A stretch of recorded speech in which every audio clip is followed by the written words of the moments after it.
This is VirtualPBX admin training. I'm gonna give another minute or so before we really jump into it. Right now, I'm just making sure everything is working and sounding proper.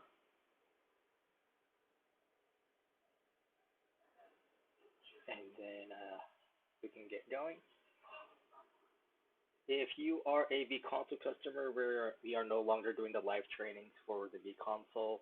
You can find the previous training session or a recorded training session on our website. Just go to virtualpbx.com, mouse over support, select vConsole support, and scroll down about a third of the way, and you should see the video show up there. Likewise, if for some reason you can't watch this or stay with the whole stream on our YouTube channel, you can find the previous training sessions as well as on our website. You've got under Dash support, you'll have the previously recorded training session there as well. All right, on our login page here, so this is dash.virtualpbx.com, that should be showing up. You've got your email address, which is just your username, and that's what you use for signing in. That's also the default address that the system will email to in terms of like your voicemails, etc. Password that should have been sent to you via email. And then the account realm, which is typically your company name or business name. Could be your own name if you're just having your own personal account. I usually tell people to click on Remember Me, so that way they don't have to keep typing in their passwords. But if you ever forget, you also have to forgot info link, which is typically easiest for people to put in their email address and their company name, although you can also input one of your main phone numbers on the account. And then we'll go ahead and get logged in. Now, this is an established test account, so this is the default page that it takes me to. If you're a new sign-up, or if your account was just moved to vConsole, you'll actually start off over here. So I just clicked on my name up at the top, and gives you your basic information. This is where you can change your time zone, as well as your format. The other thing that people tend to go to for here is under the account page, so that way they can change the entire account's time zone as appropriate. Now, also on a live account over here to the left, you'd have like a little line, and then you'd have some additional options, basically billing options. So like you can update your credit card information here. I believe you can see your plan type and then your invoices. But once you're done with that, the Dash Wizard also pops up, kind of navigates you through these things. But once you're done with that, you hit close, and then you're here on your dashboard. Now, on the left, this is how you navigate through the dashboard. These are the major features of Dash, basically it came out at launch. And then we got your snapshot of your system here. Along the top, again, you have your name where you can go to see your account information. You've got the question mark here icon. So this chat takes you to our support team, so you can chat with them. On our main site, when you get to chat, you might end up at support or with their sales team. Learn more takes you to the support pages specifically. The web phone link, this is because I've added a web phone to this user, so I have a link to open a new tab in my browser to make use of the web phone. And then the link for the online store, which if you need to buy a web phone, for example, or network equipment. You got this 3 horizontal line menu icon here. Sometimes we refer to it as hamburger menu icon. These take you to some additional features for admins, specifically. Actually, just some additional features, because like staff members can get to ACD queues if they're part of the queue, for example. But some of these are, I guess they're just specialized features. All right, now in here we get your total users. So these are all the people on the account. They make and receive calls, etc. Adding users may increase your bill. That depends on the plan that you're on. So we have like unlimited user plans that wouldn't affect, adding user wouldn't affect the bill, etc. Total devices. These are all the things that you and your staff members use to answer calls, or in some cases also make outbound calls. And that's broken down. So cell phone, pretty self-explanatory, I have 20 of those. Web phone, I have 19 of those. So a web phone is, I don't know if it's still unique. It's we were one of the first, as far as I know, we were the first to come out with a web phone in our space. But basically, it allows you to use Chrome or Firefox on your desktop or laptop computer to make and receive calls. So it's a type of soft phone, which is that next indicator here. Soft phone, software application. Make use of your internet connection to make and receive calls. It can be used on a computer, laptop, smartphone, tablet, etc. A SIP phone, this is a piece of hardware, right? So it's a physical phone that sits on your desk. Again, it connects to your internet connection, or connects to your network and then gets to your internet connection. Again, then uses your internet connection to make and receive calls. Landline, pretty self-explanatory. The unregistered devices, and that says 15. That means these are the VoIP devices. So the SIP phone, the soft phone, and the web phone, saying 15 of those devices aren't connected, meaning we can't send calls back and forth to. Total phone numbers. Now, the phone numbers on the account, these are numbers your customers use to reach you, right? So external-facing numbers. Assigned numbers, I have 43. Spare numbers, I have 1. So what that means is I have 43 numbers that are active and in use, meaning they go someplace. There might be a main number. They might go to a specific person. They might go to a ring group or to an ACD queue, etc. Right? Spare number, it's still on my account. So if I'm over my account allotment, I'm still going to be charged for it, but it's basically a number I'm saving.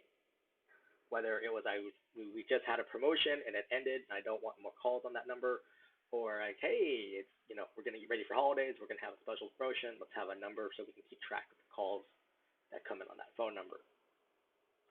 Now, depending on your plan, you have phone numbers included in your plan anywhere from 1 to I think 15 is the most in the standard plans.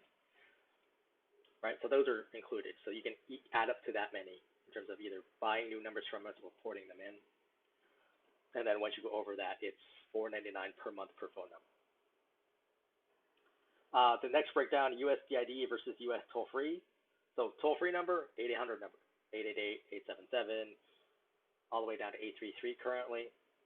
USDID, that just means a US local phone number, right? So a number in, say, Fresno, California versus a number in, say, Grapevine, Texas, right? You could have it in different areas.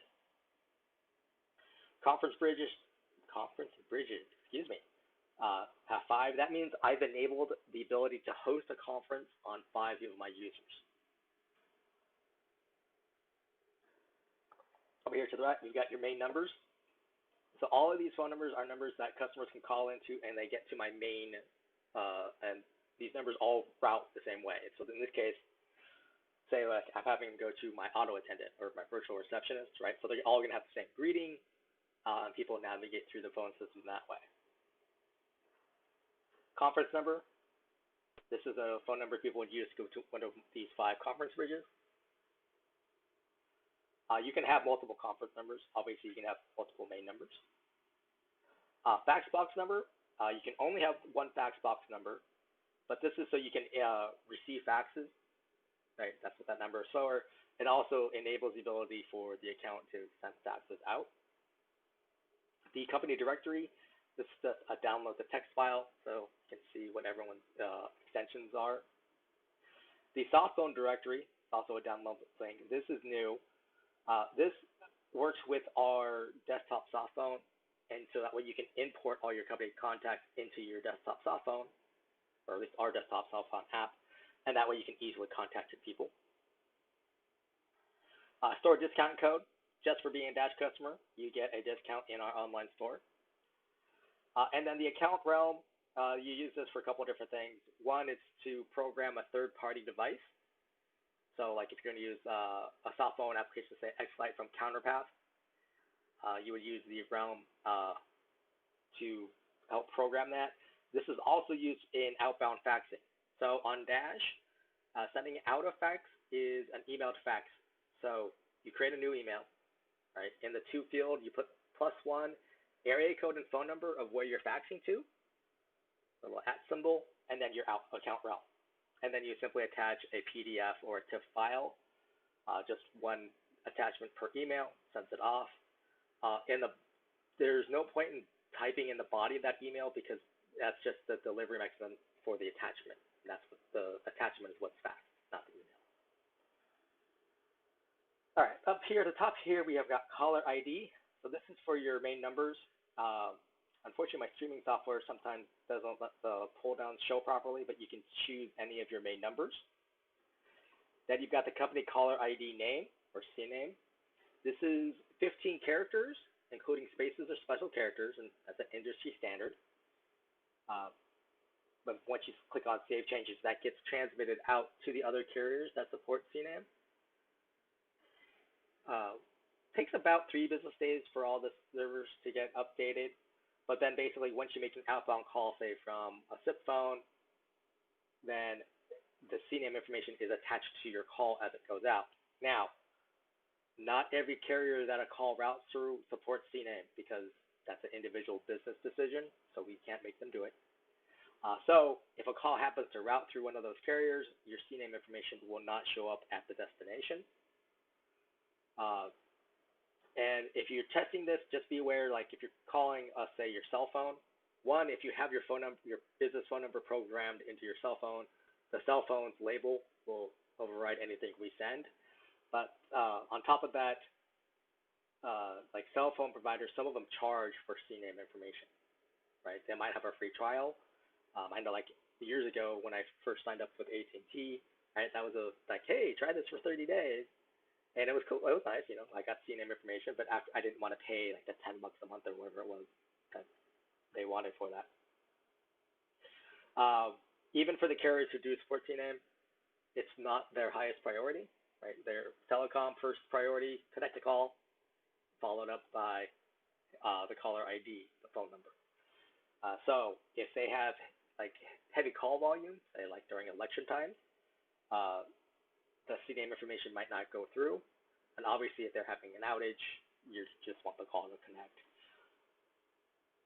Down below here, we've got the company emergency information, or E911.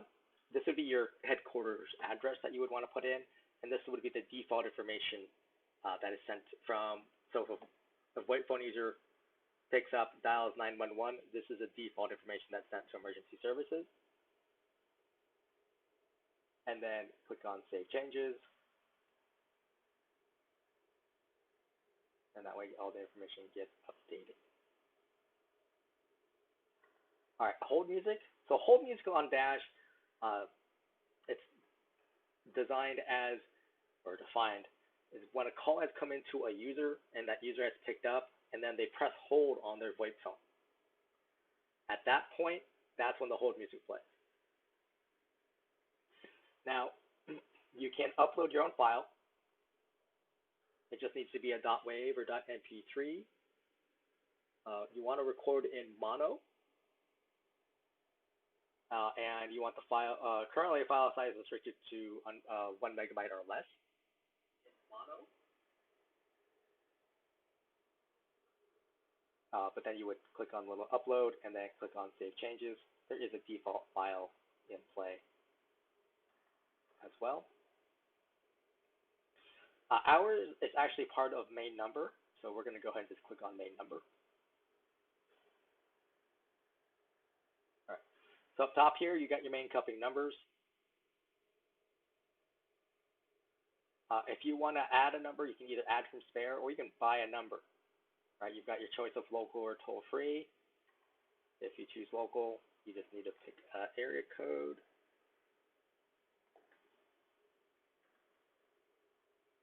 And then you've got numbers listed here. You can add one. You can add multiple if you want, but this number would increase. You click Buy Numbers.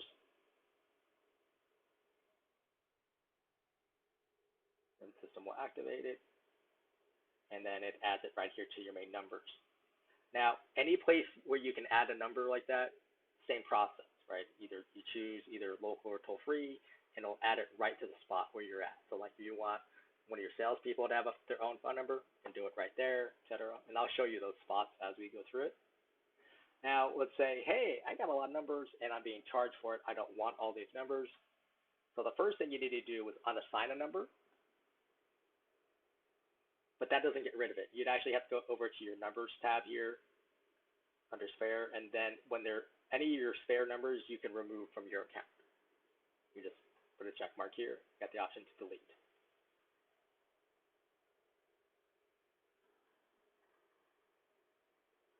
Okay, you got these little gear icons next to any of the numbers, so you can put the caller ID information for each of the phone numbers, as well as the E911 information. Prepend is for your VoIP phone users. So you can add additional text in front of the caller ID. It will show up on your VoIP phones. So that's helpful if you have like different promotions for assigned with different numbers or different areas. That way your staff knows, oh, it's about this product, or it's for this area, so they know a little bit ahead of time of what the call is going to be about. Next up, we got office hours strategy. So by default, all new accounts are set to 24-hour open office, meaning you're open for business to take calls. Many of our customers choose to do custom office hours. And basically, for each day of the week you're open, you put a check mark. And then over here to the right in those boxes, you put your hours of operation in 24-hour military time. Fortunately, they're selected there, so a little bit easier. You also have this option here towards the bottom. You might not be able to see it easily on YouTube, but beneath the Sunday, there's an option there to with a checkbox. If it's like, are you closed for lunch? So then you can, if you put a check there that just says, hey, during lunchtime every day, the system will automatically close, or rather put you into lunch mode. All right, office holidays. First, you put a check mark to say that you're closed for holidays. And then you would add a holiday, right? So you have the option here for single day, date range, and advanced. Right, single day, pretty straightforward. So here, like President's Day, we got, hey, February 18th. Date range, like I have here for Christmas, December 23rd through the 26th. Again, when those dates hit, the system puts you in holiday mode. Advanced, that's like here, so the third Wednesday in September, right? Every year, boom, we're going to be in holiday mode. Now, main thing to keep in mind is there's no year indicator for any of these. So the date, you want to avoid a date range that includes New Year's Eve and New Year's Day, because the system then won't know what to do with it. Basically, it puts you in after hours mode all year. So for that kind of, for that particular set of holidays, we just say, hey, just do a single day for New Year's Eve and for New Year's Day. And you can have it like, okay, for New Year's Day, we're closed, and then from New Year's Eve, we're closed, New Year's Day through the 3rd, we're closed. So you can do something like that. And then you would save changes. Now, incoming call handling. So, again, so we're under the main number. So all of these main numbers, these are your options, right? So now we have your open hours. We also have a holiday hours. If you have custom office hours enabled, you would also have an after hours tab, as well as potentially a lunch hours tab if you're closed for lunch. But all of these tabs have these 3 basic options. So calls come in, they go to their virtual receptionist, first option here. Virtual receptionist is a link. Over here on the left, we've got your main menu, right? So these are menu options on the phone that your customers can press to navigate through your phone system. Right? You just click add a route, and normally you can choose where they go. Oh, interesting.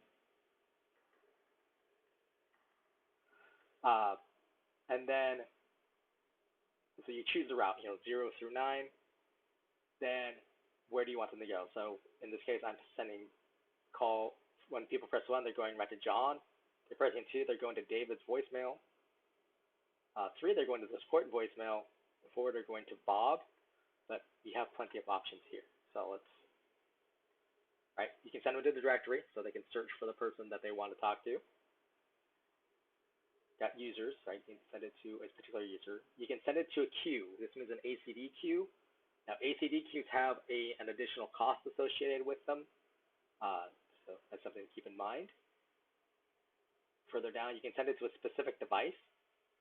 Now, if that device does not have voicemail, then the call will end after if no one picks up. So that's something to be aware of. Scrolling down, you can send it to a media file. So again, it'll play a greeting. But again, once that greeting ends, the call ends. There is a way around that, although that requires advanced configuration, which might incur a fee.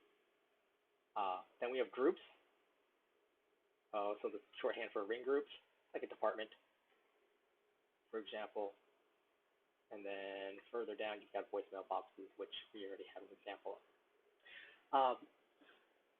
Basically, queues are an advanced version of ring groups. Ring groups are included as part of your base plan, whereas queues have an additional fee. All right, over here on the right, we've got your greetings. Text-to-speech, you just type it in, you click update. After you click save and then save changes, it plays a computerized robotic voice. Upload your own file, .wav, .mp3. You want to record in mono and keep it under 1 megabyte. Then you find the file on your computer.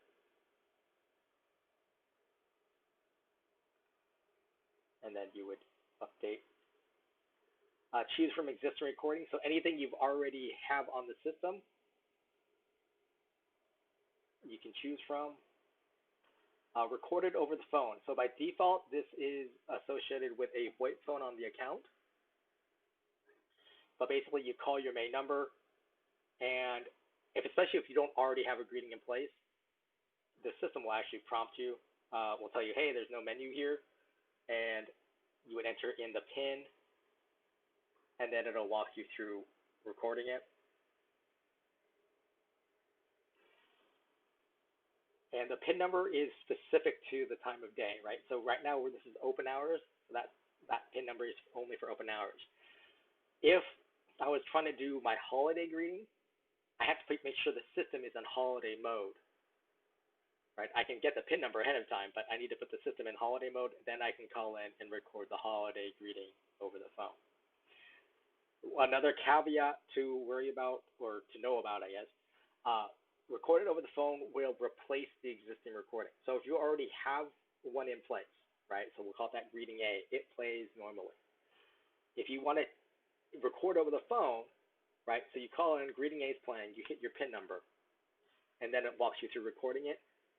Greeting A, that file name stays the same, but the content gets replaced by what you just recorded over the phone with, right? So the original greeting A is no longer on the system.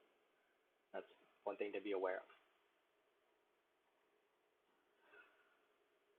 Professional recording services, when you click order here at the bottom, this takes you to another site hosted by Snap Recordings, who we've partnered with. They have 80 to 100 voices to choose from, men and women. They have various versions of English, Spanish, and French, so you can do multilingual greetings. They have what they call hold treatment, so that's a music file and a script, and music file and script. So they have their own pricing and packages. They usually deliver, as far as I know, they deliver via email. So then you would just come back here to upload the file, and you're good to go. They also have expedited service if you need it. Down here at settings, number of retries after misdial, basically telling the system, hey, they can mess up twice after that last time. Then on this system, it would disconnect the call. Now, you can't have this one here. This is a default route, in which case, after that second mistry, the system said, oh, okay, I'm going to send you to this default route, which would be whatever. Most people, when they have a default route, they have to go to a voicemail box. The main reason we don't recommend that any longer is mostly because of robodialers. because they'll use up your minutes. So they would come in, listen to your greeting a couple of times, and say get to your voicemail, and then you got those weird, annoying voicemails. So if you just don't have a default route, they sit here, they hail their greeting a couple of times, but then the call is disconnected. So it's just one less annoyance to have to deal with.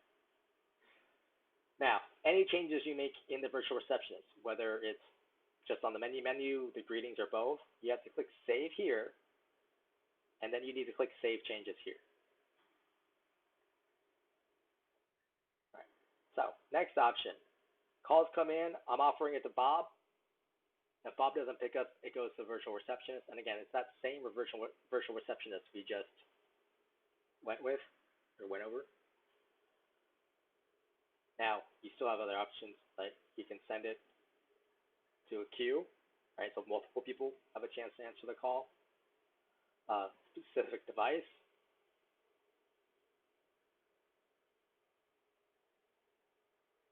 You can have it play a media file, so that's just like a greeting. Although in that case, you'd have two greetings end up playing most likely. You'd have the initial greeting and then the virtual receptionist greeting, so not really recommended. And then you've got ring groups, which is again, so multiple people can answer that call potentially. If they're not able to, goes to the virtual receptionist. The last option here, calls come in, again, offer to Bob. It's the same options. You can send it to a ring group, a queue, a media file, or a device. They're not able to answer it, you can send it to voicemail. This one also has one last additional option, which is skip it straight to voicemail. Just send the call or write to voicemail. But again, any of these changes, you make it. You click on Save Changes. Now, one thing to keep in mind is any tabs you have open here. So the open hours, holidays, after hours, lunch hours, the virtual receptionist for each one of those is going to be different. Now you can make them all the same, but by default they're all blank slates, so you can customize them for that particular time of day.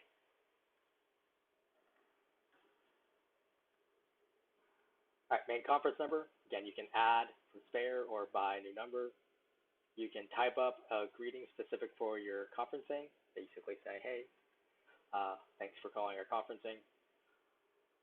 If you dial this number by accident, call a main number. The system will then prompt them to, enter in the conference room number that they're going to join and the PIN. Main fax box number. You can only have one fax box number.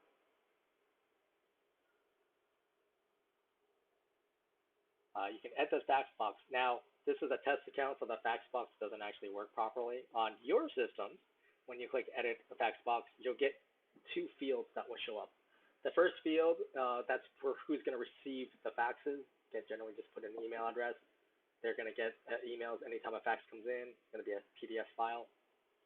And then the second box is for outgoing fax permissions. Again, you can put in an individual email address, or if you own your own company's email domain, right? So you have abccleaners.com, right? Everyone in your company has an email address that ends at abccleaners.com. You can put that domain in that second field, and then once you click Save Changes, anyone in your company who has that email, an email address that ends at abccleaners.com, they can send a fax out. They don't have to be a user on the account.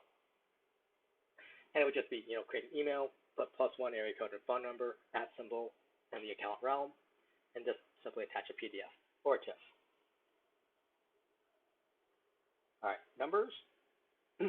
These show all the numbers on the account and where they're going.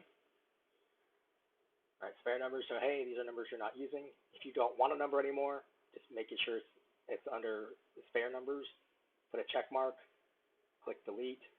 It says, are you sure? And it says, yes, I've deleted it. And now it's removed from your account. You can obviously buy numbers.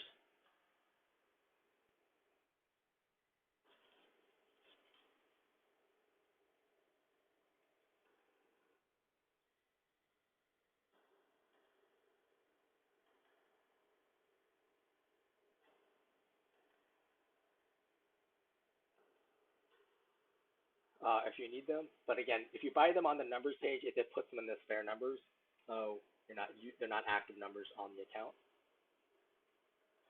You also have the option here to port a number. This starts the port process, and you would just follow the on-screen instructions. The main thing we need with a port, that's basically porting is moving a phone number from one carrier to another. So say from AT&T to VirtualPBX. We need a completed letter of agency, or LOA. You can find a blank one on our website. And in the port process, there's an option to download a blank one as well. It's going to ask on the LOA. It's going to ask you for like your company information. That company information should match what your current carrier has on file. So like whatever AT&T has on file for the company name, for the address, and whoever needs to sign for it. The LOA does ask for authorized signature. You print the name and then you sign the name. It does need to be signed. It can be a digital signature. That's okay. It just can't be like simply typed, Bob Smith as the printed name, and then in the signature sign, Bob Smith is typed out again. That's going to get rejected.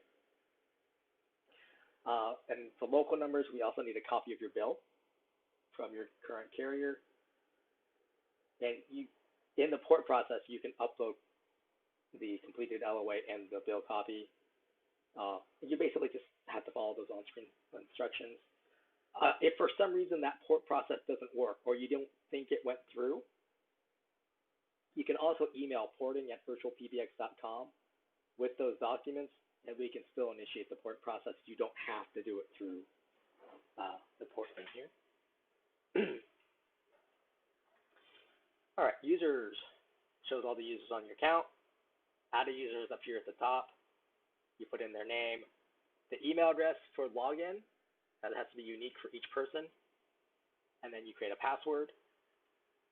The main extension number. So I started this account with extension 1000. So the system's saying, hey, the next available one is 1027. I can change that, right? I can make it 5420. Purely up to you. By default, the system is going to say it's going to create a voicemail box for the user. That voicemail box that it creates is intrinsically tied to the user. So I say leave that there. The next option here, include in the company directory. You can change that at any time. And that's that download link on the dashboard page for the directory. Send emails to an alternate address so you can have the notification email sent to an additional address on top of the one that you used for login. And then the other one I think that should be checked automatically is send credentials to the user, right? So that way this person has their login information. I personally think it's helpful. I actually put in a request for our engineers to have that checked by default. Obviously, it hasn't happened yet. Anyhow, so just adding one person, create user. If you need to add more people, create user and add another. So then you see here, you've got the people with the little blue suit icon. These are your system admins, so they can do everything I'm talking about here today. The gray person, that's just your standard user. If you click on a person's name, you can change their name. If you click on change credentials, you can change their email address or their password. You also have the option here to send the password reset. Right? So if you have a user who keeps forgetting their password, you can say, here, reset it, set it to something you can remember. Change PIN, this is for their voicemail box. Should be 4 digits. Now, if you're predominantly going to use VoIP phones, you do not have to set a PIN number for your VoIP phone users. Basically, the first time they call, they can pick up their VoIP phone and hit *98 because with the VoIP phone that's associated with their user, it's going to go, hey, this is your voicemail box. And the first time they do that, it's going to prompt them to enter in a PIN number, right? Something they can remember, and then also prompt them to record a voicemail greeting. If you're predominantly going to be using cell phones and landlines, then as an admin, you do need to set up a PIN number for their voicemail box. Right. Here's the option to send to an alternate address again. And then here's the option to include or not include in the user directory. This pull down actually lets you make someone into an admin or put an admin back down to a user. If you're a single user account, we do ask that you do not change yourself to be just a user, leave yourself as an admin. Time zone, You can set time zones for the particular user's language, English, French, German, and Russian.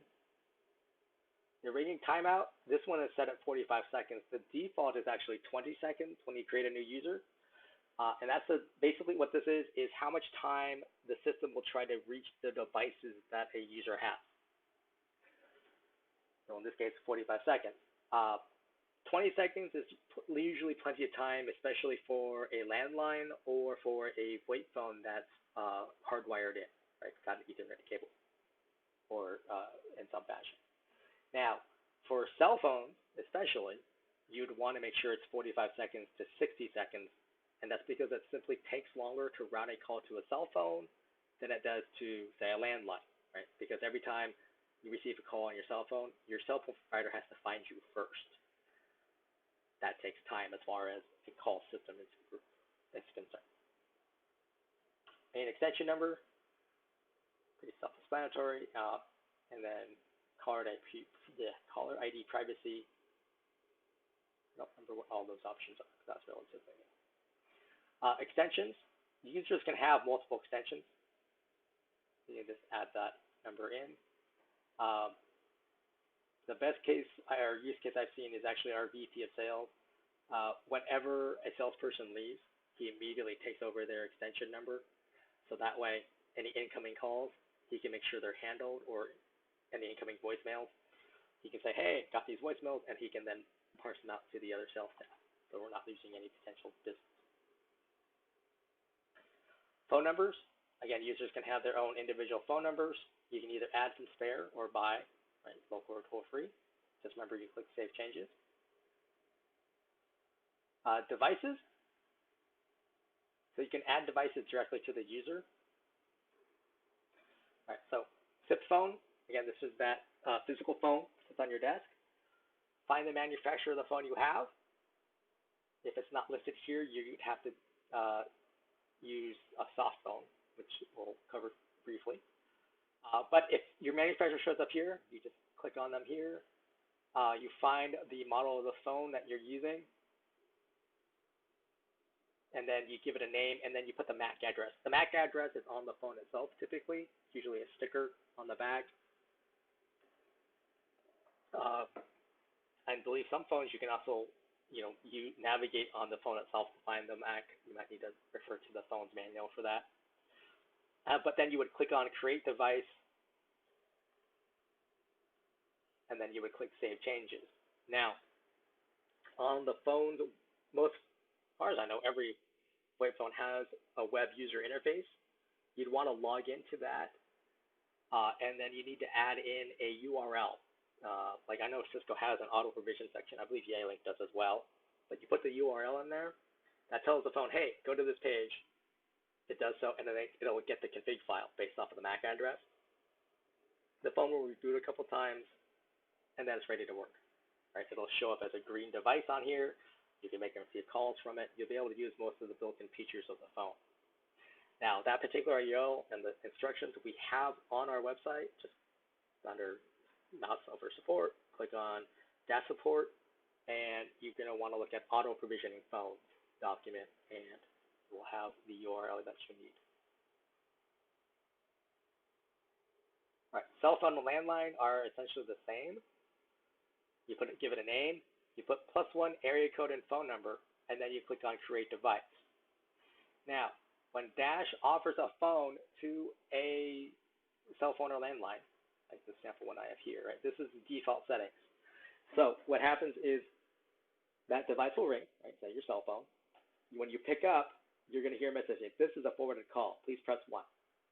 When you press 1, you tell the system, yes, I'm here and ready to take this call. It takes a call to you, you talk to the customer. Now, say for instance, you're using this to send calls to an automated answering service. That automated answering service can't press 1. So what you would do, put a check mark here on this device called Allow Use of Cell Phone's Voicemail, or landline's voicemail if you use selected landline. What that does is, again, we offer the call to the device. We hear that pickup tone, we connect the call. Right? There's no need to press 1. So great if you're sending it to an automated answering service, because then that service will take over and handle the call. Now, if you actually do this on your actual cell phone, what happens is, A, you pick up, you automatically start talking to the customer. But if you're not able to pick up and your cell phone voicemail picks up, we still treat that like a connected call, so that inbound caller ends up on your cell phone's voicemail and not on your dash voicemail. Some people love that. Some people don't care for it at all. All right. And then the other thing that people keep track of is here is this keep original caller ID. So the phone number that would show up on your cell phone, right, when a call comes to you, if you have this checked, right, keep original caller ID, that means the phone number that shows up is the person's phone number that's calling you, right? So Mary is calling you, you see Mary's phone number on your cell phone. If you uncheck this, then what happens is you see one of your company phone numbers, right? So it could be one of your main numbers, or it could be your own number that's on your user, right? So basically, it's a way to let you know, oh, this is a work call versus, random telemarketer. So no matter what you do, just if you do make any changes, click on Save Changes. Here. Oh, after adding a device, always click on Save Changes. I don't know if I covered that on the other two. So, all right. Soft phone.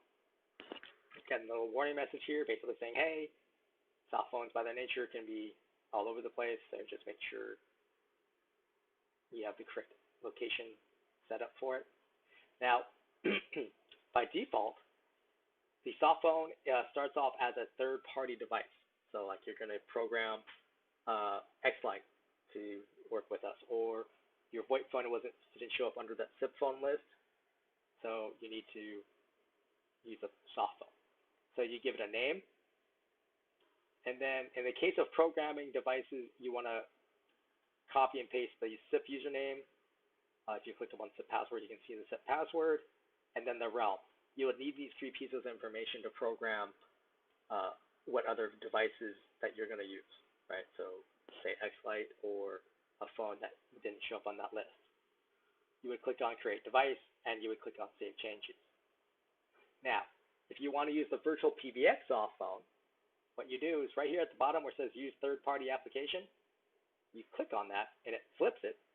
Now it says Use VirtualPBX Application. You give it a device, you give it a name, you click Create Device, and you click Save Changes. When you click Save Changes, because we're on the user page here, this person will get an email, right, on their user email address. And if they have an alternate, their alternate one as well. Right, they will get sent an email with the username and password to use with the VirtualPBX soft phone, and they simply need to download it to, say, their phone or tablet. They use those credentials, they log in, they can make and receive calls. Now, we do have a desktop version of the app for Windows and Mac OS. If you want that, that does have a license fee associated with it, so you're going to want to order that through the store, use your store discount code, and then you'll get the download links for those.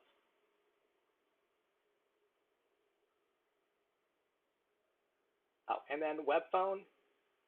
Again, web phone is a kind of soft phone. You do want to add it directly on a user. Again, you just give it a device name. You click Create Device. You click Save Changes. The web phone, it uses your same login information as it is for Dash, right? So it uses this email address, whatever password they have, and then your account realm. That's what you need to log in on the web phone. Right? And the web phone is just webphone.virtualpbx.net. So it's going to ask you for your email address, your password, your account realm, and then your login.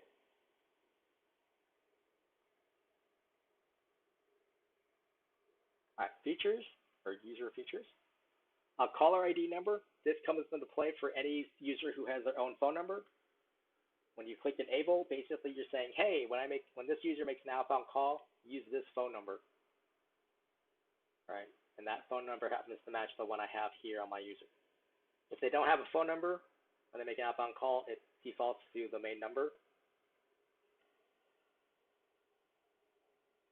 All right, call forwarding, basically saying, hey, I'm not going to be at my desk or my normal phone. Send calls to this other device.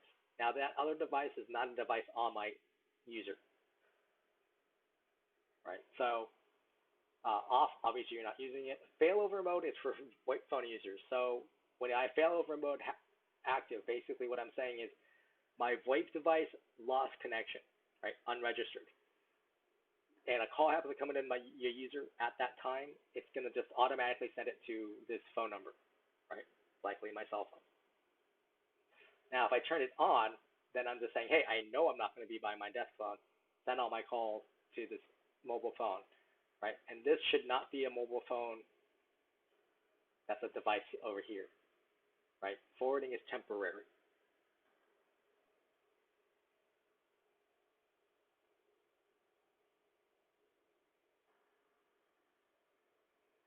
Hot desking is a VoIP feature. This is where you're in a shared office environment where people may change desks from day to day. Right, it's Tuesday. I happen to sit at desk 7. I sit down. I go to the VoIP phone. I pick it up. I hit *11. That enables hot desking on the phone. It's going to ask me for my hot desk ID, and then it'll ask me for a PIN if the PIN number is checked. I enter in that information, and it says calls will be sent to this device. I go about my day, and as calls come into my user, it's sent to the phone that I'm sitting in. My end of my day, I pick up the handset again, I hit *12, that turns off hot desking, and I go away, right? Tomorrow I'll come in, someone's already at desk 7, I'm like, okay, well, desk 23, you're up today. I sit there, I do the same thing, pick up the handset, hit *11, now calls will come to that phone that I'm sitting in. Voicemail, again, green because I created it at the time the user was created. Fax box, you can create an individual fax box for a user. I would recommend making use of a phone number that goes straight to this voicemail box, or fax box, excuse me. Because that way the person faxing just has to enter in the fax number and hit send fax. If you select an extension number, right, that saves you from having to add a phone number, so that can save you money. However, that inbound, the person faxing to you, on their fax machine, right, they have to hit the main number, they have to listen for their greeting, and then they have to hit the extension, and then send fax. And I also don't know how well that would work with an email to fax service. So, something to keep in mind there. Conference Bridge, it's enabled. Actually, you can, let's go to Bob here. All right, I click enable. So again, it tells me the conference number. This is a personal PIN number, his room number, and then I set up a PIN number for him, and then I click save changes. Right, so the PIN number is so for other people to join his conference.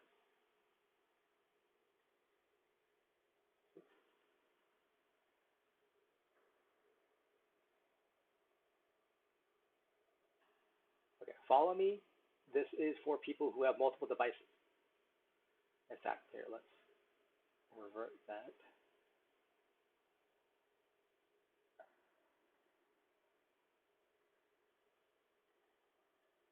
So by default, this is how it's going to look when I re-enable it, right? It's not going to actually ring any of my devices, quote unquote.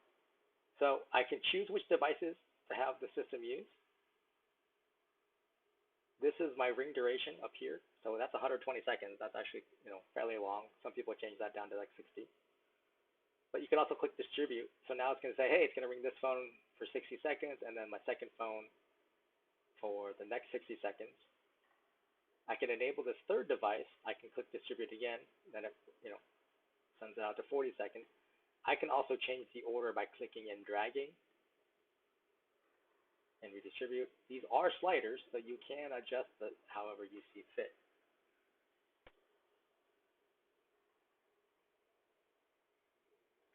Music on hold. You can set up your users to have individual hold music, different than the default that we set up earlier. Again, you would upload a file, .wav, .mp3, recorded in mono, under 1 megabyte. Click on the little upload icon, and then click on Save Changes. And so then whenever call comes into this user and they put them on hold on their phone, that's this file that will play.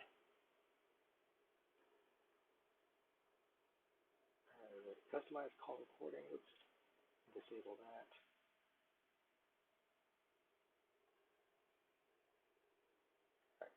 So this is what it looks like when you first enable customized call recording, right? You notice account default off. That means you're still not recording anything. So let's define what these things are over here. Inbound internal means my coworker Bob called me. Do I want to record that or not? Up to you. All right. Inbound external means a customer called me. Probably want to record that. All right. Outbound internal means I called Bob back, and we talked about something. All right. And then outbound external means I'm calling a customer.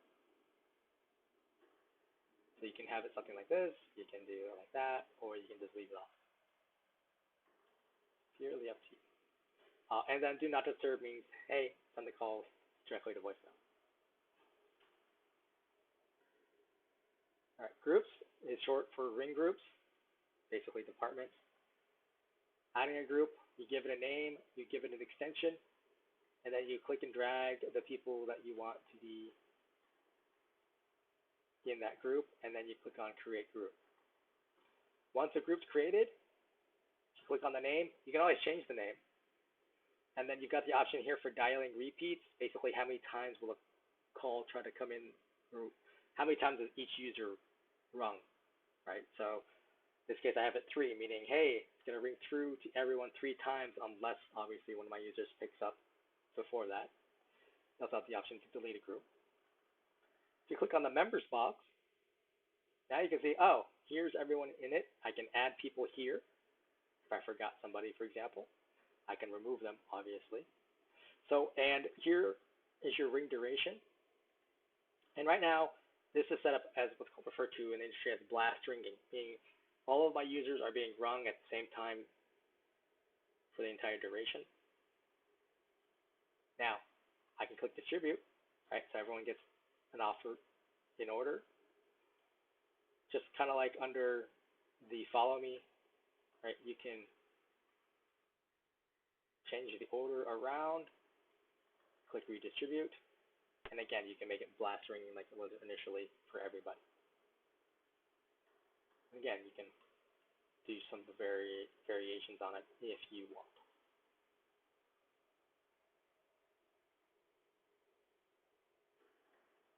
Extension, every group has an extension number.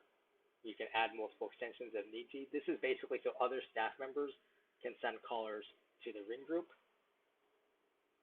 Groups can have their own phone numbers, and you can buy numbers here, local or toll-free, or add from your spare list.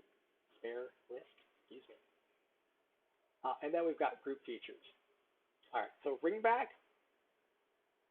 This is a media file that plays so that your inbound caller has something to listen to other than ringing until one of your staff members ring up or pick up. Excuse me. Main things is that it's a .wav or .mp3. It's recorded in mono under 1 megabyte. You also want to make sure that this file plays as long as your ring duration of your group. So the default ring time of a group is 120 seconds. So the default that you would want to make sure is that this file is 120 seconds long, because the system does not automatically loop the file for you. Obviously, once one of your staff members picks up, the file stops playing. Next action, basically saying, hey, if no one picks up, what do you want the system to do? In this case, I'm sending it to Bob's voicemail box. But you can send it back to the virtual receptionist. You can send it to a specific device. You can send it to a queue. You can send it to another ring group. You can send it to a specific user.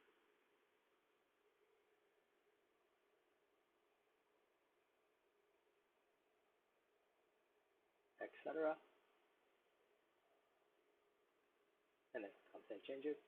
Allow call forward basically says, hey, they can use a forward button on their device, meaning whatever device they're typically answer calls on, they're not going to be at. So if you enable it, they can make use of that.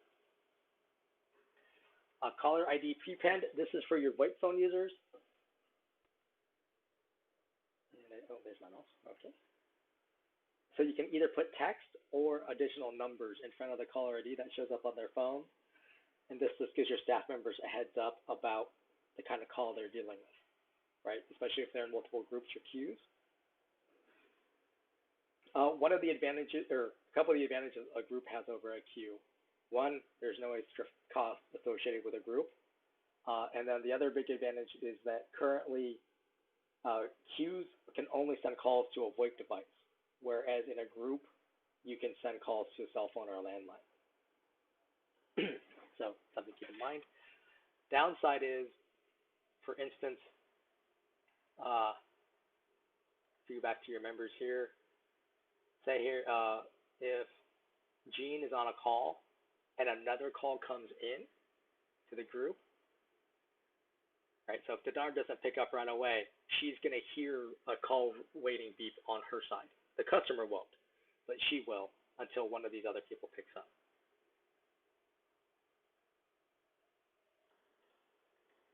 All right. Devices shows all your devices on the account. Green means they're connected, or basically the system knows we can send a call to it. Red means it's unregistered, i.e. we can't send a call to it. Black means it's disabled. You can add devices here. The main caveat I say is for the VirtualPBX soft phone or the web phone, you want to add via the users page. But beyond that, it's the same process. So for like SIP phones, you have your IT guy, he might be setting up a new location. He could just add all the SIP phones all at once here. And then when people get there and you figure out where the phones are going to who, you can then assign it to the appropriate person. Voicemail boxes, you can create your own voicemail box if you need to, i.e. for like your ring groups. When you do, you basically give it a name, give it a PIN number, and you voicemail box number and a PIN number. And then you can upload a media file, right? .wav, .mp3, recorded in mono, under 1 megabyte. And that would be the voicemail greeting. You can actually call into the system, right, under the main number that rings through a virtual receptionist. You would hit *97, and then you just hit the mailbox number and its PIN number, and then you can record it over the phone. Now, the media file here, that's your default, right? The system is always going to play. But if you have something selected,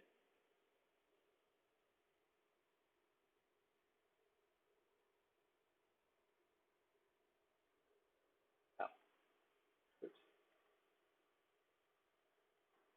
I did not want to hit that. All right. So if you have something in temporary selected, that means that will override the media file. Basically, this is saying, hey, someone's going on vacation, right? That you want a temporary file for that they're out of the office. Then they come back, you change it back to none, and then the default goes.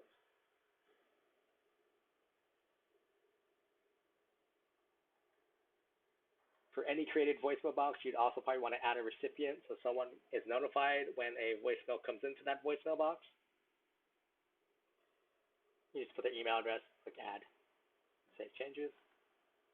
So once you have a media file and the recipients, then you can put a check mark for saying, hey, it's already set up. And then you have this other option here, delete after notification. So by default, any voicemail box that has a recipient, right, the system will send out an email to that person. It's going to include an attachment so that they can, it's .mp3, so they can listen to the voicemail. So voicemail boxes are restricted to 100 messages. When they get to that 100, anyone who tries to leave a message after that gets that message saying, voicemail box is full, please try again later. If you have delete after notification, then when the system sends out that email with the attachment, then it will delete the voicemail from the voicemail box, so your voicemail box won't get full.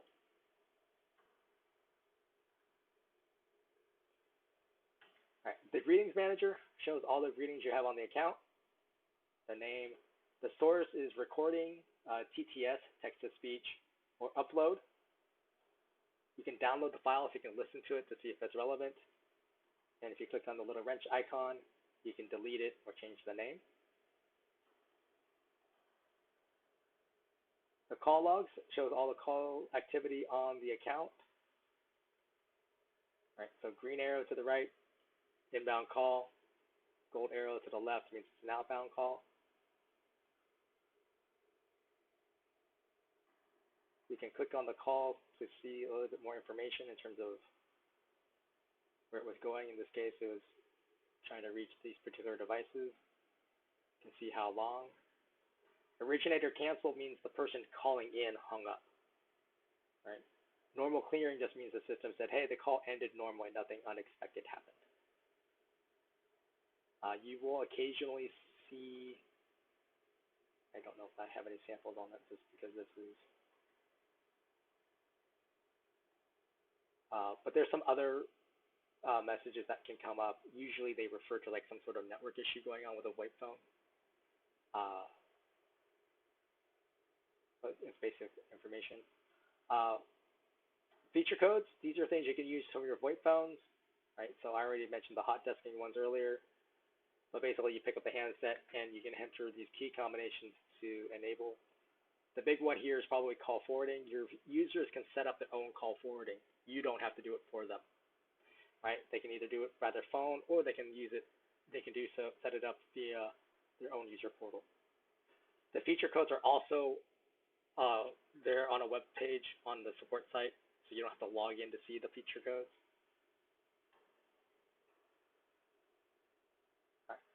So right now we've been under under the dashboard.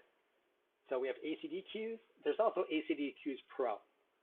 Standard ACD queues, I believe, start at $15 a month. It might be $30 per month, and that's per queue. ACD queues Pro, I think, are $99, but I'm not sure. But basically, queues are advanced versions of ring groups. Right, so again, still it's probably a department, and if you click on add a new queue, just go into the config an existing queue. But basically, you give it a name. A queue can have either a call-in phone number or an extension. Right, a group can actually have both. I believe there's a way we can do this to make a queue have both, but again, I believe that's an advanced feature that might require our product specialists to get involved in. Then you've got the call routing strategy. And unfortunately, the pull downs aren't showing here. But right now, this one is set to most idle, meaning whoever's been waiting for the call the longest gets the next call that comes in. One of the other options is round robin, basically equalizes it out in the users over time. Least calls is the least amount of connected calls, right? So Mary's spoken to 5 people, Bob's spoken to 2 people. The next call that comes in is going to go to Bob because he's only had 2 connected calls. And then there's also least offers. So let's say Mary's been offered 5 calls, Bob's been offered 20 calls. Next call that comes in is going to go to Mary because, again, she only had 5 offered calls.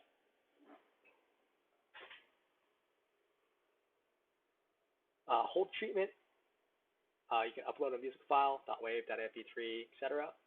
On ACD Queues Pro, the hold treatment is much more advanced. Like you can put in different media files or the same media file, multiple times, but you can also break it up with the announce the person on hold's position if they're waiting, or the wait time that they have remaining. Queue timeout measured in seconds. Basically, how long can someone wait on hold? The queue call limit, you can limit the number of people who can be in a queue waiting to talk to someone. When you have 0, that means there's no limit. Timeout immediately if empty. If this is enabled, basically means if you have no staff members logged in, you're treating the timeout as if it's maxed for any caller that comes in. The escalation queue basically says, hey, no one is able to answer, send it to this other queue. And then escalation call flow after timeout, after the timer is expired, send it to a voicemail box, or you can send it to another user. I think you can send it to another queue. Oh, media files, groups, etc. Agent behavior, agent recovery time. So basically, how much time after they're done with a queue call, how much time does the system give them before it offers them another call? 300 seconds is a long time. Usually it's like between 10 and 30 seconds. Not sure why it's set that high on this one. Force away on rejected or missed. If this is enabled, what happens is if an agent misses a call, or doesn't answer for whatever reason, the system puts them in away mode, and that agent then has to go in and mark themselves as ready before they get offered a call again. And then agent connect timeout, basically how much time are we trying to reach the devices that the user has before it moves on to the next one. Now again, as I mentioned earlier, queues currently can only offer calls to VoIP devices.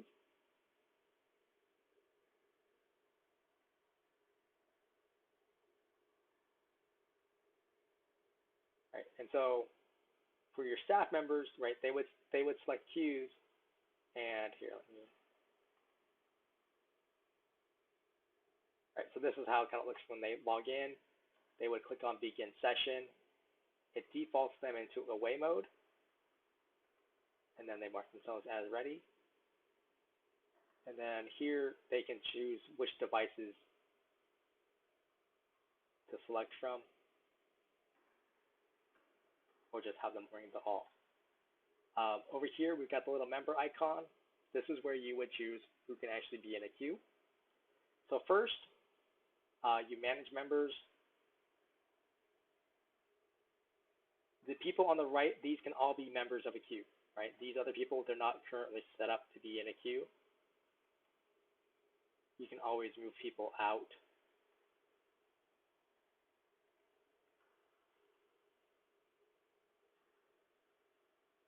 Oh.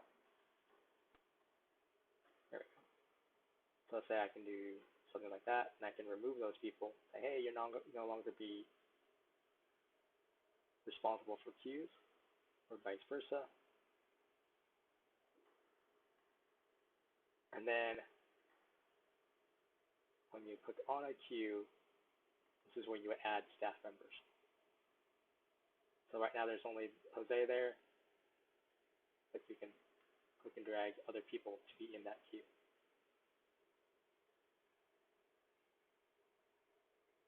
All right, blacklist. This basically, you would edit the blacklist. For most people, you would click add to create a new one. I already have several. You give it a name. Block anonymous means if we don't get valid caller ID, right, the phone number, then the system will block the call. Otherwise, you put the +1 area code and phone number of the people or the phone numbers that you want to block, and then you would click save. You go back to settings, and you make sure it's in the selected side, right? And then you click update. So any number that's on this cuckoo list, when they try to call in to any of my phone numbers, they get a busy tone. So like someone who's been harassing you, or this weird robo-dialers, you can also use it against them. The faxes, or the fax monitor, again, any admin can get to this, but you can see the various faxing inbound and outbound. Probably the most useful thing is the email to fax logs. There's not anything here current, but basically that could tell you what kind of errors people might be getting when they're trying to send a fax out. The monitor basically shows what your people are up to, at least in terms of their phone use. Green means they're waiting for a call. Blue means they're on an inbound call. Red means they've marked themselves away, i.e. from a queue. Yellow is they're on an outbound call or external call. And then gold is they're on recovery time from a queue call. We've got an available list or a busy list as well. The recording manager takes you to where any of your call recordings are stored under AWS. Reports, I believe, is still in beta, so I don't have access to it, but this is an advanced version of the call logs. Basically gives you, I guess, better or more granular information about the calls. I believe this is a paid feature as well. User portal, everyone can get to their own user portal, right? So as an admin, I'm going to my personal user portal, right? If Bob Smith logs in, he would go to his own user portal. Now, the voicemails, right? I don't have anything here because I have delete after notification enabled on my users or on my voicemail phone. If I didn't have that enabled, then I would have voicemails that would show up here. You can play them back. You can download them. You can mark them as read or deleted, etc. Call history shows you the call history of your calls. Faxes shows your fax history.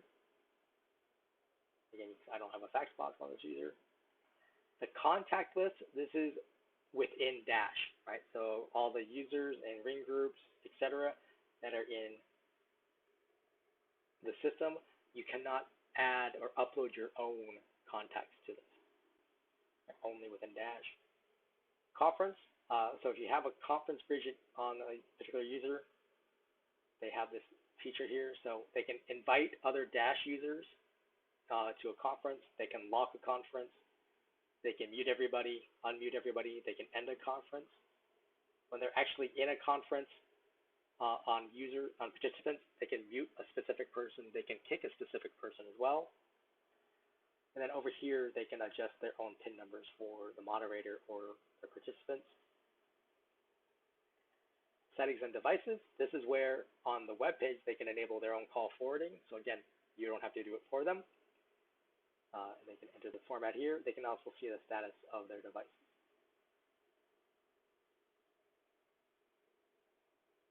Voicemails. This is the voicemail manager.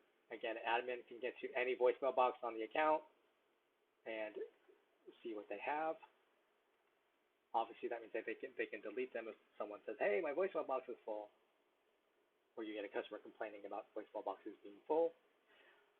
Webhooks. This is if you want to make use of APIs to link Dash to other software. If you're interested in webhooks, you do want to talk to our sales team. They have more information, and I believe they even provide like white papers and sample code of what you would need to do. And that is it. I'll take us back to the dashboard here. I'll hang out for a minute or two to see if anyone has questions via chat. If you don't and you want to take off, that's great. That's your option. But no matter what, I thank you for your time today, and I hope you have a wonderful day.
All right, I'm not seeing any chats come through, so I'm going to go ahead and end the stream. Again, thank you for your time today, and I hope you have a wonderful day.